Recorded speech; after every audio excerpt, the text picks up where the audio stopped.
So standard macroeconomic models assume that shocks such as productivity shocks are exogenous, which actually are not. For instance, ये जो recent subprime mortgage crisis हुआ है, that was the result of inaptitude of the bankers. ये correct किया जा सकता था अगर इसको सही तौर पे मैनेज किया जाता. ये कोई ऐसी चीज नहीं है जो कि बाहर से आई हो, ये अंदर से लोगों ने चूंकि डिसीजन गलत लिए, तो इसलिए जो है वो लोगों के साथ जो है ये प्रॉब्लम हो रहा है. तो the model of rational expectation on the one hand is better in the sense that it is not prone to Lucas critique. देखिए, आपको पता है कि दो किस्म के मॉडल्स हैं फ्यूचर के बारे में. एक तो रैशनल एक्सपेक्टेशंस के मॉडल हैं और दूसरा है एडेप्टिव एक्सपेक्टेशंस के मॉडल. लेकिन एडेप्टिव एक्सपेक्टेशन के जो मॉडल्स हैं वो बहुत ही सिंपलिस्टिक मॉडल्स हैं. उनमें हम ये अस्यूम करते हैं कि कल वो होने वाला है जो गुज़िश्ता कल हुआ है. और रैशनल एक्सपेक्टेशन में हम करते क्या है कि रैशनल एक्सपेक्टेशन में हम इसको जो है वो तमाम चीज़ों को जो है वो बेसिकली जो है वो कहते हैं कि तमाम इंफॉर्मेशन को प्रोसेस करके फिर हम फ्यूचर के बारे में डिसाइड करते हैं कि क्या होने वाला है और किस तरीके से होगा. तो बहरहाल लेकिन ये कि जो रैशनल एक्सपेक्टेशन के जो मॉडल्स हैं वो एडेप्टिव एक्सपेक्टेशन से इसलिए बेहतर हैं क्योंकि एडेप्टिव एक्सपेक्टेशन में सिर्फ और सिर्फ हम पास्ट को देखते हैं. आपको पता है कि लूकस क्रिटिक के बारे में आप लोगों ने पढ़ा है, किसी ने आप में से लूकस क्रिटिक के बारे में?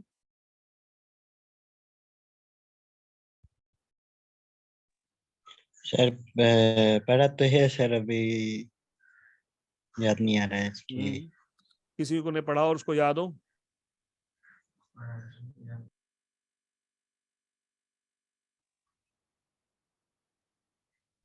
देखिए, असल में जो लूकस क्रिटिक है, this लूकस critic is against the kind of adaptive expectation. आपको पता है कि जब आप एक रेग्रेशन की इक्वेशन लिखते हैं, जिस तरह मिसाल के तौर पर अगर आप यहाँ पे देखें रेग्रेशन की इक्वेशन को लिखें आप ना, ये रेग्रेशन की इक्वेशन में जो बीटा है ये क्या है? पैरामीटर, स्लोप पैरामीटर है सर. ये एवरेज है. देखिए, ये एवरेज होता है बेसिकली. देखें जो y और x है इनके, ये किसी के पीछे डिस्टरबेंस हो रही है, प्लीज इसको जरा देख लीजिए. कौन? उसामा आपके पीछे कोई बात कर रहा है. So just unmute yourself when you want to talk and just keep yourself muted when you are not talking, because that will avoid us the disturbance on in your backgrounds. तो ये बीटा जो है वो आपको पता है कि एक एवरेज है. बीटा जो है वो क्या है आपका? एवरेज है. And this average basically is used to forecast for the future. यानी आपको पता है कि जो बीटा आता है ये कौन से डेटा से आता है? ये उस डेटा से आता है जो कि आपके पास पास्ट का डेटा हो. जरा वाई और एक्स के बारे में पता है ना आपको? जरा 1 2 3 और यहाँ पे 5 6 7, ये पुराने डेटा के जो एवरेजेस हैं वो ये एवरेज है. ऐसा ही है. इस एवरेज की बेस पे आप डिसीजन लेते हैं और इसी एवरेज की बेस पे आप फ्यूचर को फोरकास्ट करते हैं. तो बहुत सारे लोग, ये जो लूकस क्रिटिक है वो ये कहती है, और ये लूकस क्रिटिक इसी बारे में है कि जो आप you can not use the past experiences to actually like past averages to predict about the future. तो लेकिन जो रैशनल एक्सपेक्टेशन में सिर्फ पास्ट एक्सपीरियंसेस नहीं होते हैं, उसमें हम करंट इन्फॉर्मेशन को भी इंक्लूड करते हैं कि rational expectation models on the one hand is better in the sense that it is not prone to Lucas critic, which emphasize that behavior itself was endogenous to policy. Behavior को change होना चाहिए. It does not, whatever has happened in the past is not going to repeat itself in the future. लेकिन जो जाहिर है कि आपको पता है कि रैशनल एक्सपेक्टेशन के मॉडल में भी प्रॉब्लम है. देखिए, रैशनल एक्सपेक्टेशन का मतलब क्या है? रैशनल एक्सपेक्टेशन का मतलब है कि आपकी जो एक्सपेक्टेशंस हैं वो रैशनल हैं. और रैशनल कब होती हैं एक्सपेक्टेशंस आपकी? जब आप you are processing and you are taking into account all the information available to you at the current point of time. But what happens, देखिए बहुत सारी ऐसी इंफॉर्मेशन है जो कि आपके पास अवेलेबल ही नहीं होती. मिसाल के तौर पर आप देखें, जो ये क्राइसिस आया 2007-2008 में, ये क्राइसिस कितने अरसे के बाद आया? आफ्टर द ग्रेट डिप्रेशन 1930 के बाद. 1930 के बाद. तकरीबन. देखिए 77 ईयर्स के बाद तकरीबन. अब एक ऐसी चीज जो कि 77 ईयर्स से ना हुई हो, एक तकरीबन quarter of the 3/4 of the century ना हुई हो, तो क्या आप आपके मॉडल में आप उसको इंक्लूड करेंगे? किसी तरीके से आप उसको रैशनलाइज कर सकते हैं उस चीज को जो कि 75 साल से नहीं हुई. यानी हम लोग, जिस तरह हम लोग भी एक दफा डिस्कस कर रहे थे क्लास में कि अगर आपके साथ खुदा ना खासा रिसेंटली कोई स्नैचिंग हुई भी हो, रिसेंटली कोई आपके साथ ऐसा इंसिडेंट हुआ हो, तो you always actually be very careful. लेकिन अगर ये खुदा ना, अगर ये आपके साथ जो है वो अगर नहीं हुआ काफी अरसे से, तो आप भूल जाते हैं इसको. ऐसा ही है ना? Okay, Recent. actually, like, you just forget about it. Like, but if it is a recent thing, say for example, you generally, it keeps haunting you all the time. Like, it's like, just it even haunts you when you are sleeping. Lekin ye कि if that has not happened for the last 10 years, 15 years, 20 years with you, so perhaps then you basically forget, and generally you become like reckless, and you don't take into account that this will also be a possibility, or this can also happen when you go out, and suppose you are taking the most expensive mobile with you, or you are actually like, taking the most expensive mobile out in the public or on the road. So that's what happens, and this is what something, that is what the recklessness we perform, the recklessness we show when we actually are not actually, we don't have got in the recent memory something bad that would have happened. तो दोबारा लिए कि rational expectation model के बारे में भी लोगों के डाउट्स हैं, और Stiglitz specifically is very doubtful about these models. एक सेकंड जरा मैं लैपटॉप की चार्जिंग लगा दूं.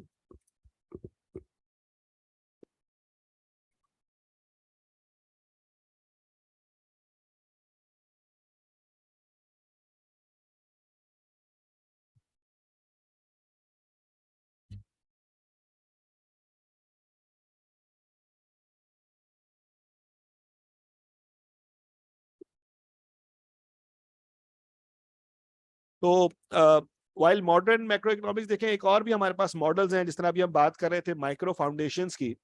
ये जो जितने भी मैक्रो इकोनॉमिक के मॉडल्स हैं जिनकी फाउंडेशंस माइक्रो है, उनमें हम एक रिप्रेजेंटेटिव एजेंट लेते हैं.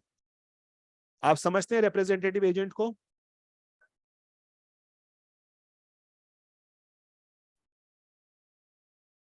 यस सर, जैसे अभी आपने कहा था ना कि मतलब individual represent the behaviour of the economy. Yes. Individuals behaviour. You actually take a person who is individual, like, but like, you just take him as a representative of the overall. जिस तरह एक sample होता है, sample को हम assume करते हैं कि that represents the overall population, right? तो इसी तरीके से हमारे पास रिप्रेजेंटेटिव एजेंट होता है. लेकिन इस रिप्रेजेंटेटिव एजेंट के एजम्पशन में हमें ये बात देखना पड़ती है, और ये बात हम करते हैं कि हम ये एज्यूम करते हैं कि पूरी की पूरी पॉपुलेशन सेम है, सबकी प्रेफरेंसेस सेम है, जो कि अगेन एक अनरियलिस्टिक एजम्पशन है. आप समझते हैं ना कि अजम्पशन आपका ये अनरियलिस्टिक है. अनरियलिस्टिक इन द सेंस के जाहिर है कि आपके पास सारी की सारी पॉपुलेशन एक जैसी नहीं है, सबके सब लोग एक जैसे इकोनॉमिक डिसीजंस नहीं लेते. तो बहरहाल, while modern macroeconomics has gone well beyond the representative agent model, that model has helped shape the direction of the research. It is important to understand its major limitation. The representative agent problem does not take into account the asymmetric information unless we assume that our representative agent has acute schizophrenia, which is against the assumption of rationality. तो बहरहाल हमारे पास जो है वो हम लोग asymmetric information को we don't take into account even in the rational agent model. I'm sorry, the representative agent models. हम एक एजेंट को रिप्रेजेंटेटिव समझते हैं पूरी पॉपुलेशन का, और जाहिर हमारा assumption यही होता है कि सारी पॉपुलेशन जो है वो सेम है, तभी हम उसके बिहेवियर को पूरी पॉपुलेशन पे जो है वो जनरलाइज करते हैं. लेकिन जाहिर है कि उसमें बहुत सारी चीजें प्रॉब्लम है. जिस तरह what is wrong with the representative agent models? Because there are no agency problems, there is no scope for the problem of corporate governance. क्योंकि वही एजेंट है, वही सब कुछ रिप्रेजेंट कर रहा है, तो फिर हमारे पास एजेंसी प्रॉब्लम्स नहीं हम डिस्कस करते. एजेंसी प्रॉब्लम्स मैंने आपसे बताई थी कि बाज़ औक़ात ये होता है कि you make some person your agent, and as a principal your preferences may be different from the preferences of the agent.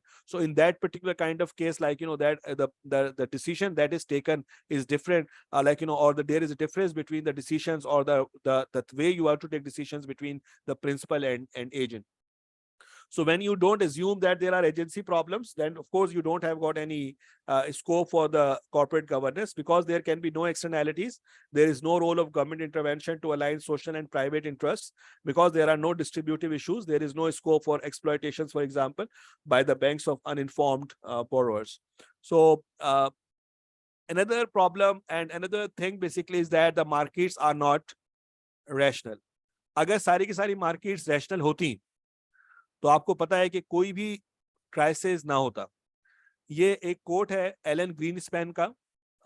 आप में से शायद कोई जानता हो एलन ग्रीनस्पैन. फेड के चेयरमैन रहा है बहुत लंबे अरसे तक यूएस में, और एक बहुत ही बड़ा नाम है लाइक फाइनेंशियल रिफॉर्म्स की हिस्ट्री में यूएस की. तो उसको ये पहले बिलीव था कि ये उसका एक कोट है, अगर मैं इसको कोट को आपको समझा सकूं, कि those of us who have looked to the self interest of lending institutions to protect share holders.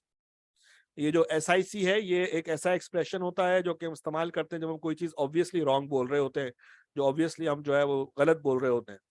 तो to protect shareholders, like उसका मतलब ये है कि they don't protect the shareholders. Myself especially are in the state of shocked disbelief.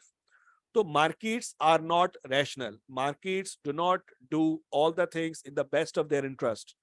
If they were doing all of those things in the best of their interests, the markets would not have failed. The markets would not have had troubles. The markets would not have got this financial crisis. आप समझते हैं इस बात को? जिस तरह ये जो बाद में उसका कन्फेशन है एलन ग्रीनस्पैन का, जिसने मार्केट में जो है वो मार्केट्स पे बहुत ज्यादा बिलीव किया, I made a mistake in presuming that the self-interest of organizations, especially banks and others, were such that they were best capable of protecting their own shareholders and their equity in the firms. They were not actually. Like, the people basically do not work in the best of their self-interest. Another problem with the modern the old models is the bank manages the risk associated with their decisions in such a way that it benefits to them more than it benefits to anybody else. देखिए, आपको पता है कि जो bank के जो manager हैं, वो जिस पैसे को एलोकेट कर रहे होते हैं, वो किसका होता है? उनका होता है पब्लिक कंज्यूमर डिपॉजिटर्स। जी, वो दूसरों का कस्टमर्स होता है जी, कस्टमर्स का होता है। और आपको पता है कि अगर वो लॉस होता है तो जाहिर है उस कंपनी के मैनेजर का, उस बैंक के मैनेजर का कम नुकसान होता है, लोगों का ज्यादा नुकसान होता है। तो वही बात है कि माले मुफ्त दिले बेरहम हैं। लाइक जी आप सर। किसी और का पैसा इस्तेमाल कर रहे हैं तो आप उसको जिस तरह चाहे एलोकेट करते हैं। तो ये बेसिकली जाहिर है मार्केट्स के स्टैंडर्ड बहुत सारे प्रॉब्लम्स हैं, और जो इंसेंटिव्स दिया जाता है लोगों को वो बड़ा डिफरेंट है, और चीजें जो हैं वो बड़ा डिफरेंट है। अच्छा, ये जो एक काम है जो मैंने आपको पहले भी इसके बारे में हाईलाइट किया होगा यकीनन, कि इस वक्त पूरे जो आप बहुत सारी दुनिया में जो है वो इकोनॉमिक ग्रोथ को स्टडी करने के लिए बहुत सारे फैक्टर्स को स्टडी किया जाता है। कोई ये समझता है कि टेक्नोलॉजी रोल प्ले करती है, कोई समझता है सेविंग्स रोल प्ले करती है, कोई ये समझता है कि पॉपुलेशन ग्रोथ रेट जो है वो पॉजिटिव या नेगेटिव रोल प्ले करता है ग्रोथ में, कोई जो है वो कुछ और समझता है, कोई जो है कुछ और समझता है। लेकिन एक बहुत बड़ा लिटरेचर इस वक्त पॉप अप हो रहा है, and this actually is on the rise, and that is what basically is in the quite kind of a fashion, के role of institutions. Actually जो स्टैंडर्ड मैक्रो इकोनॉमिक मॉडल्स हैं, जो इससे पहले के जो मॉडल्स थे, उनमें इंस्टीट्यूशंस का रोल नहीं था। आपको पता है कि institutions play the most important role. Pakistan तरक्की क्यों नहीं कर रहा आपके ख्याल में? पाकिस्तान तरक्की एस्टेब्लिशमेंट की वजह से। तो Yes, sir, Government I second that. institutions. ये रिकॉर्ड हो रहा है तो आपके पास पाकिस्तान तरक्की क्यों नहीं कर रहा? देखिए, पाकिस्तान तरक्की इसलिए नहीं कर रहा क्योंकि हमारे पास कोई इंस्टीट्यूशन नहीं है। जी।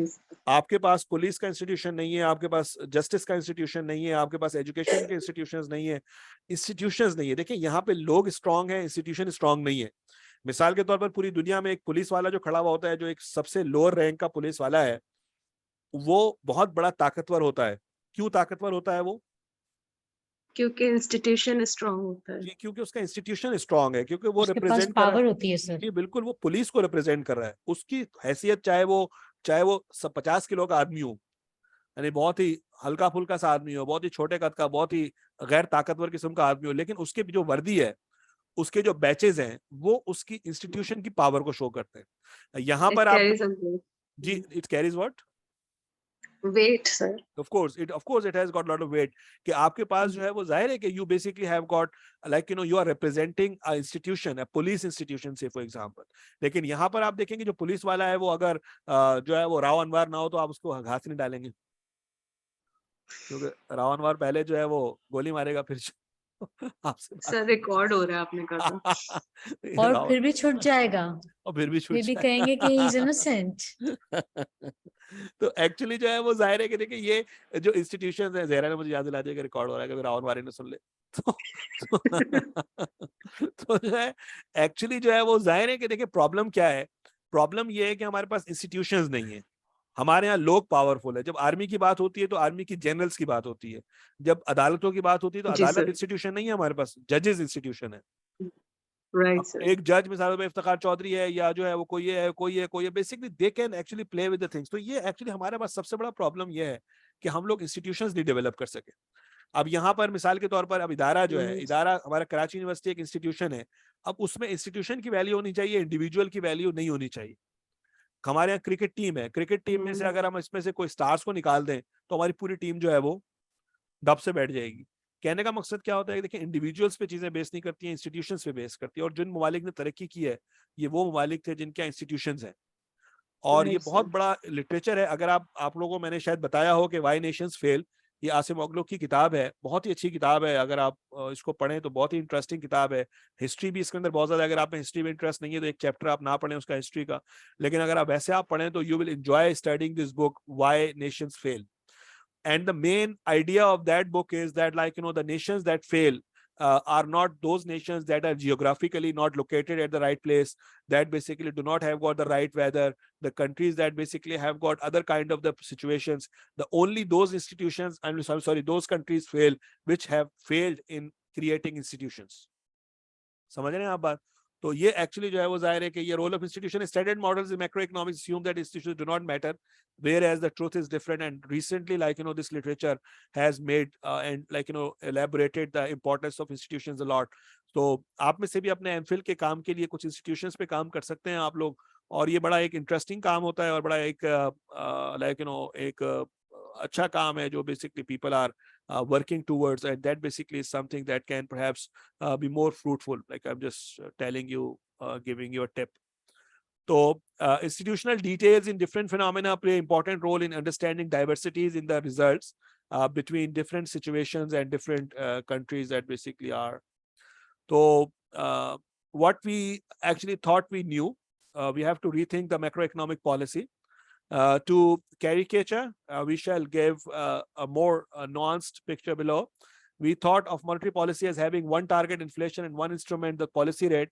ये देखें, इस वक्त पूरी दुनिया में बहुत ज्यादा काम हो रहा है, और ये थोड़ा सा शायद आप लोग ये 2-4 चैप्टर पढ़ने के बाद ये शायद समझ सकें इन बातों को, कि बेसिकली लाइक बहुत ही जो है वो we need to actually diversify और फोकस, और ये मॉनेटरी पॉलिसी का जो टूल है सिर्फ और सिर्फ वो टूल जो है वो ज़ाहिर इंपॉर्टेंट नहीं है, इन्फ्लेशन की टारगेटिंग इंपॉर्टेंट नहीं है, हमें ग्रोथ को और स्टेबिलिटी को भी टारगेट करना पड़ेगा. So long as inflation was stable, the output gap was likely to be small, was stable, and monetary policy did its job. We thought of fiscal policy as playing a secondary role with political constraints sharply limiting its de facto usefulness. And we thought of financial regulation is mostly outside the macroeconomic policy framework. They are all basically needed to be understood. And we also need to take into account the fiscal policy, the role of fiscal policy, and the role of government taxations and government expenditures. Stable and low inflation was presented as the primary, if not exclusive, mandate of central banks. This was the result of coincidence between the reputation of the central banks and that all. So we need to understand, like, the role of other policies as well, as far as this kind of these concerns are concerned. Stable inflation may be necessary, but not sufficient. The crisis was not triggered primarily by macroeconomic policy, but it has exposed flaws in the pre-crisis policy framework, forced policymakers to explore new policies during the crisis, forced us to think about the architecture of post-crisis macroeconomic policy. If you are only trying to control inflation and you are just actually trying to only control inflation, that may be good, but that is not enough. So the ultimate goal should be to achieve stable output gap and stable inflation. But the crisis has made clear that the policymakers have to watch many targets. They have to look beyond this inflation, including the composition of output, the behavior of asset prices, the leverage of different agents, like what is the debt to equity ratio of the different kind of institutions. It has also made clear that they have potentially many more instruments at their disposal than they used before the crisis. So that's what basically is a bit of idea about the modern macroeconomics that you should be knowing. Basically, our focus in this particular kind of analysis is on the dynamic analysis. And this dynamic analysis, as we have contrasted and compared with the other kind of two analyses that we make in economics, basically can give you the view about the dynamic analysis. The first of all, we actually do the static analysis, and this static analysis is based on the equilibria, and that is what basically, like, we try to find out the point at which the market reaches and the market stops functioning or stops changing. So, like that is, and again, if you contrast this with the comparative static analysis, we actually compare two different static points in the comparative static analysis. Like, say, for example, if you remember this, so like, say, for example, here, like, this is this analysis, like, say, for example, we are trying to find out this point. This is called the static analysis. And if your any of the exogenous change bring the change into the change of the demand or supply, and you move from the one equilibrium point to another equilibrium point, say for example E2. So if you compare this point with this point, this is called comparative static, right? So you perhaps know about this. So now basically we are going to move to the dynamic analysis, and this dynamic analysis is something we need to understand. So what does the static means? The heading of this particular slide is the economic dynamics and integral calculus. Static means causing to stand, and dynamics means causing to move. L. Walras defines dynamics as an analysis of interdependence in which we suppose the data of the problem, the information related to the problem, to vary as a function of time. I was telling you that in the modern economics, we assume all variables as a function or dependent on time. Suppose the data of the problem to vary as a function of time with the fixed equilibrium transformed into a variable or moving equilibrium. जिस तरह आपको पता होगा कि यहाँ पर हम जो बात कर रहे थे, हम जो बात कर रहे हैं, अब जो अभी तक हमने पुराने एनालिसिस में हम बात करते हैं, we talk about the fixed equilibrium. This is fixed, right? But what actually happens in the real world, and that's what basically as the Zahra was actually raising the question that why basically we have got a so simplistic kind of economics available in the textbooks, and why don't we actually involve or understand the intricacies and the problems that exist in the world in the models. But that's what basically is a kind of a recognition of this, that what actually happens that every time this variable, this system does not remain at the equilibrium at this point, this keep disturbing and keep reestablishing over the time. So they are all function of time. They keep changing and they keep moving.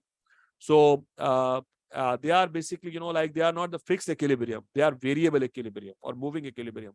Equilibrium moves from one point to another point, और ये बहुत तेजी के साथ हो रहा होता है कि जिस तरह रिसेंटली अगर आप देखें कि आपके जो डिमांड एंड सप्लाई की जो फोर्सेस हैं वो बहुत तेजी के साथ चेंज हो रही हैं, और रोजाना आपके प्राइस अलग होते हैं, क्वांटिटीज अलग होती हैं, चीजें बहुत ज्यादा डायनामिक हैं, बहुत ज्यादा चीजें तब्दील हो रही हैं, पूरी दुनिया में ये तब्दीली हर वेरिएबल्स के अंदर आती है.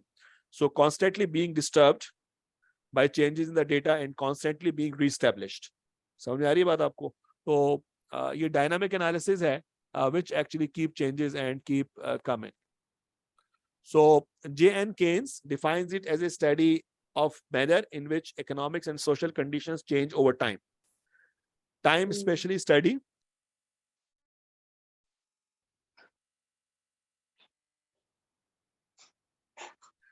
time especially a study of economic progress, chiefly by historical methods. Dynamic analysis in economics means tracing and studying the specific time paths of the variable or determining whether given sufficient time these variables will tend to converge to a certain equilibrium values. लेकिन असल में क्या होता है कि आपके पास जो the way we study the dynamic analysis is different, because in that particular analysis we try to look at the behavior of the variables over a long period of time. And this behavior we try to understand to find out whether this particular behavior converts these variables to a certain steady points or not. अगर आपको याद होगा कि हम लोगों ने आपसे discuss किया था steady state, याद है आप लोगों को?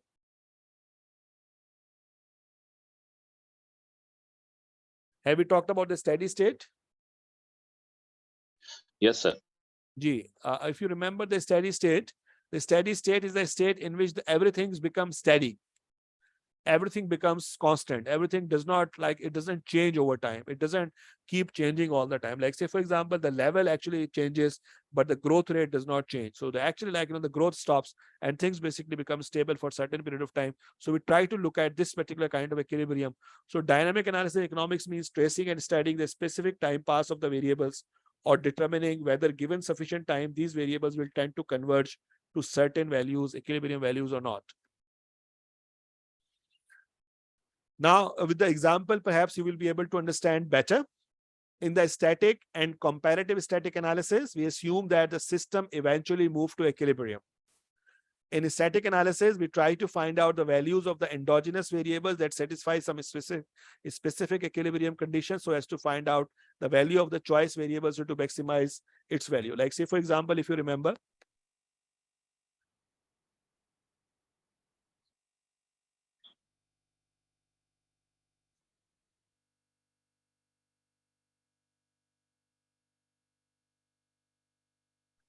Now, what does it show?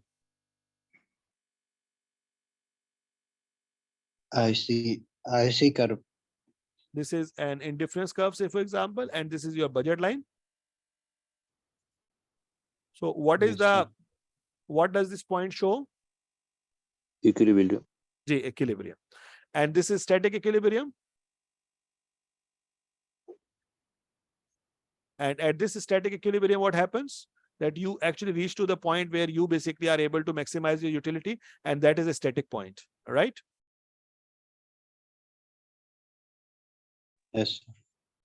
So this is what basically happens. We in static analysis we try to find out the values of the endogenous variable, और यहाँ पर हम क्या मालूम करने की कोशिश करते हैं उस static point पर कि कितनी consumption x की और कितनी consumption y की आपकी जो है वो यूटिलिटी को मैक्सिमाइज कर रही है, यानी आप कितनी कंज्यूम करें x और कितना कंज्यूम करें y, तो आपकी यूटिलिटी जो है वो मैक्सिमम होगी.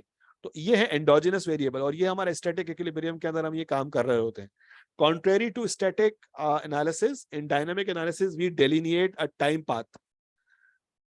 Dynamic analysis में हम क्या करते हैं? We actually make a time path on the basis of known pattern of change. ये एक एग्जांपल है जो कि आपको बहुत अच्छे तरीके से ये बात समझ में आएगी. अगर आप इस एग्जांपल को देखें तो यहाँ पर आपको ये एग्जांपल जो नजर आ रही है वो आप देखें तो यहाँ पे आप देखें क्या है ये.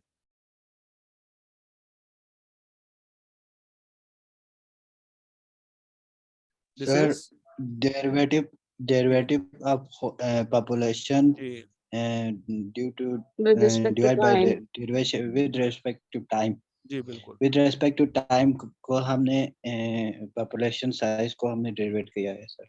जी हम यहाँ पर ये जो डेरिवेटिव है ये शो कर रहा है कि what is the rate of change of your population over time, ऐसा ही है. जी sir. And this is equal to t to the power -1/2. अब अगर आप इसी फंक्शन को इंटीग्रेट करें, इसी फंक्शन को आप क्या करें? इंटीग्रेट करें. इंटीग्रेट आपको पता है कि integration is the opposite of differentiation. Integration is the opposite of जी सर. डिफरेंशिएशन. और इसमें हम क्या करते हैं, जिस Differentiation. तरह यहाँ पर अगर आप इसको इंटीग्रेट करें, इसको मतलब इस फंक्शन को, तो हमारे पास ये जो ht आएगा ये हमारा पॉपुलेशन है ओवर द टाइम. अब यहाँ पे ये लिखा हुआ आ रहा है, देखिए ये है इसका, ये मल्टीप्लाई हो रहा है टाइम. अगर यहाँ पे टाइम की मुख्तलिफ वैल्यूज रखें तो वो 2 से मल्टीप्लाई होगा, उसकी पावर हाफ से मल्टीप्लाई होगा, और ये वो इनिशियल वैल्यू ऑफ पॉपुलेशन है जहां से आप अपनी पॉपुलेशन का ग्रोथ रेट स्टार्ट करते हैं. ठीक है ना. अभी कैसे इंटीग्रेट हुआ है मैं ये नहीं बता रहा हूँ, सिर्फ मैं आपको इंटीग्रल वैल्यू बता रहा हूँ, इसके इंटीग्रल फंक्शन बता रहा हूँ कि इसकी इंटीग्रेशन से हुआ क्या है. इसकी इंटीग्रेशन से क्या हुआ है? इंटीग्रेशन से आपको क्या मिला है इसकी? What have you got from the integration of this function? ये जो इंटीग्रेशन हमने आपके पास ये जो फंक्शन था,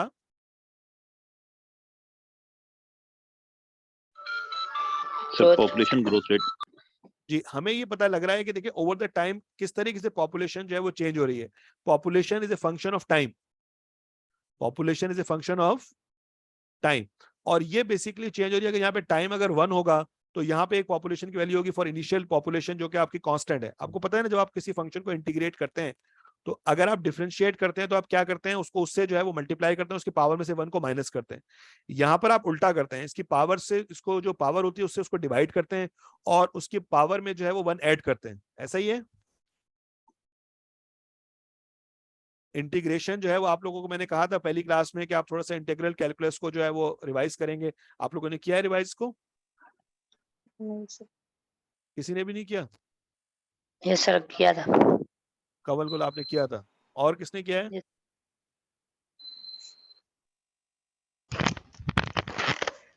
जी सर कर रहे हैं सर. अभी कर रहे हैं? कर रहे हैं भाई. जी जी सर. अभी क्लास लेने में बाद में कर लीजिएगा.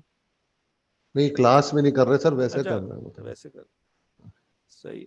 तो कर रहे हैं तो फिर आपको ये आइडिया होगा इस बारे में कि कैसे एक जो फंक्शन को इंटीग्रेट करते हैं. देखिए असल में जो डेरिवेटिव्स होते हैं उनको जब आप डिफरेंशिएट करते हैं, आपको याद होगा जब डेरिवेटिव हम करते हैं किसी फंक्शन को, लाइक से फॉर एग्जांपल आप यहाँ पे आप देखें कि अगर आपके पास यहाँ पे x स्क्वायर है, आप इसको डिफरेंशिएट करें 2x. तो आप क्या करते हैं, पावर से इसको क्या करते हैं, मल्टीप्लाई, और पावर में से 1 जो है वो क्या कर देते हैं, माइनस कर देते हैं. ठीक है ना. अब इस वाले फंक्शन को अगर आप इंटीग्रेट करें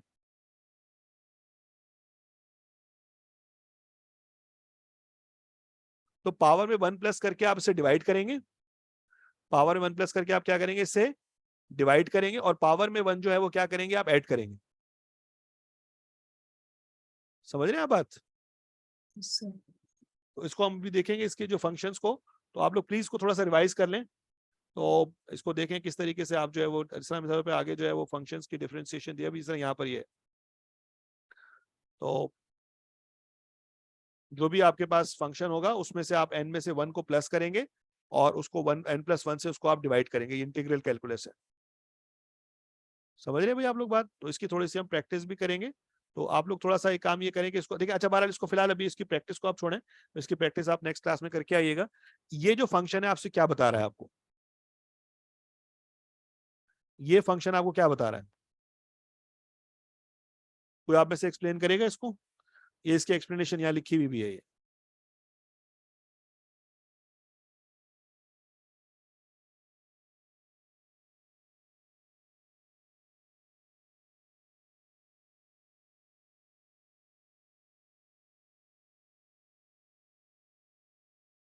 हाँ भाई क्या हो गया, कहाँ चले गए सारे? सही है।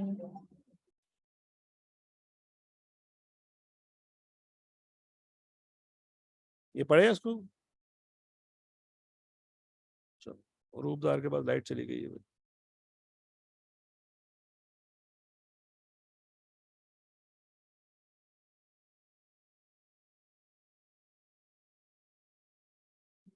So it is telling us कि initially population, of course, population growth rate आपके पास ऐसे ही आता है कि आपके पास जो previous population होती है उसमें जो additional growth होती है आप उसको add कर देते हैं, like number of births added, number of deaths subtracted, नहीं और the देखिए, net ये बेसिकली देखिए migration. थोड़ा सा डिफरेंट है। यहाँ पर बेसिकली जो है वो एक्चुअली यहाँ पर देखिए असल में क्या हो रहा है कि यहाँ पर आपका ये एक टाइम पाथ है। ये किसका टाइम पाथ है? आपका पॉपुलेशन का, which is a function Population of time. time. यहाँ पे देखिए मुख्तलिफ किस्म की टाइम की वैल्यूज आप रखते रहेंगी इस टी की।